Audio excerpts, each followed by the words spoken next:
কি হয়েছে তোমার? মন খারাপ কেন? কি কম বলো। শুধু ভাত আর শাক রান্না দিয়ে গেছে, আর কিছু রান্না তো করে ভাতের দেয়। শাক তো ভালো জিনিস, কেন কি হয়েছে? শাক রান্না করে থেকে যাবে কেন? কালকে মনে হয় তোমার আম্মু আমার কাছে বাজারে টাকা চাইছে, আমি বলছি যে আমার কাছে টাকা নাই, এই জন্য মনে হয় শাক রান্না করে চলে গেছে দোকানে। তখন শাক দিয়ে ভাত খাওয়া আজকে কষ্ট করে, দেখি রাত্রে যদি টাকা পয়সা হয় তাহলে বাজার করে নিয়ে আসবো নি।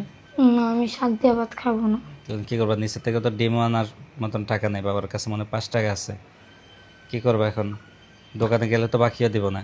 আইডিয়া পাইছি। কি বাবা? দাঁড়াও, আসতাছি। কি আইডিয়া পেয়েছে আল্লাহ জানে। এই যে আমার পুরানো জ্যামিতি বক্স। পুরানো জ্যামিতি বক্স? কেন জ্যামিতি বক্স দিয়ে কি করবা? এই যে ও, কয় টাকা? অনেকগুলো টাকা আছে। তুমি তো আমার তুমি থেকে আমার বড় লোক। সন্ধ্যার নাস্তা খেতে দাও না, হ্যাঁ, ওইগুলো এই জ্যামিতি বক্সের ভিতরে রাখছিলাম। এটা কতদিন ধরে জমা গেছে? দেখি কয় টাকা।